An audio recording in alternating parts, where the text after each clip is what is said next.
Assalamualaikum warahmatullahi wabarakatuh. Perkenalkan, nama saya Antoni Wijaya dari kelas E Fakultas Hukum Universitas Bangka Belitung.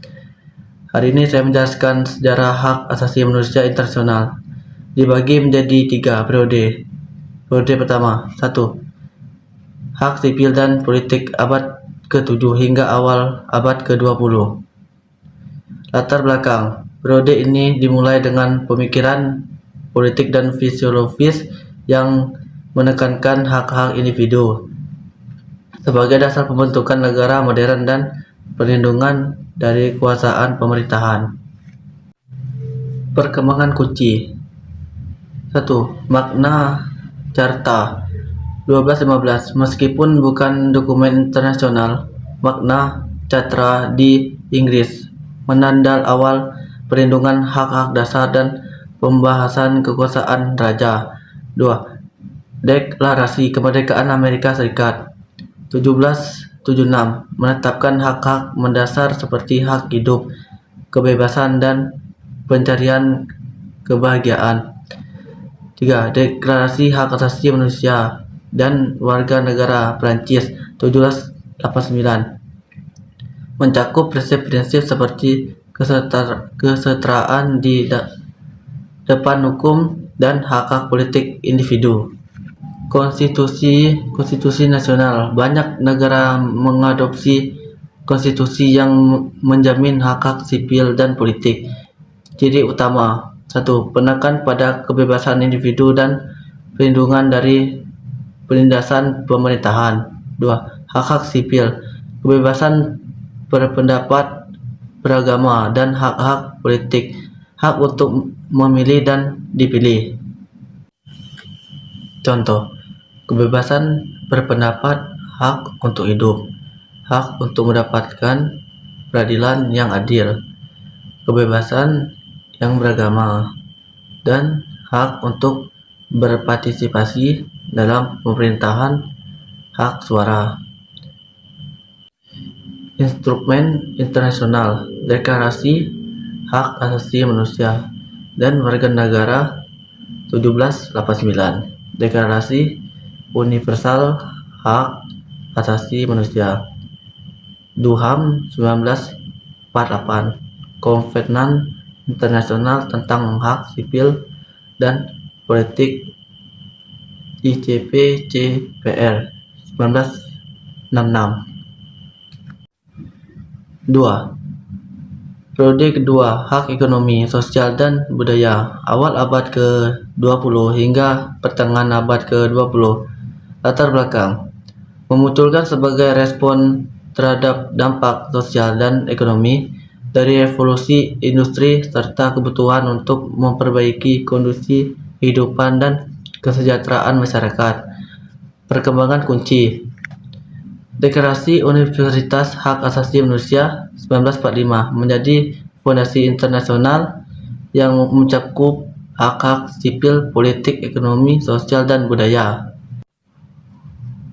International Covenant on Economic, Social, and Cultural Rights Initiative 1966 merinci hak-hak seperti hak atas pendidikan, pekerjaan, dan standar hidup yang memandai. Konvensi PBB lainnya mencakup hak-hak terkait kesehatan, perlindungan anak, dan hak-hak perempuan. Ciri utama. Penekanan pada hak-hak yang terkait dengan kesejahteraan sosial dan ekonomi.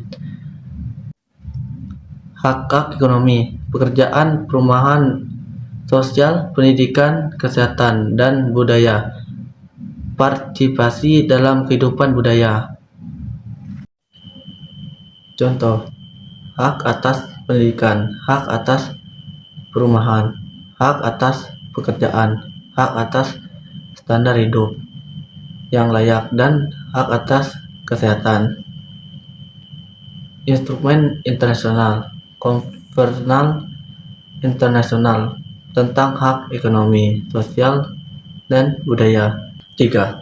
Periode ketiga, hak solidaritas atau kolektif.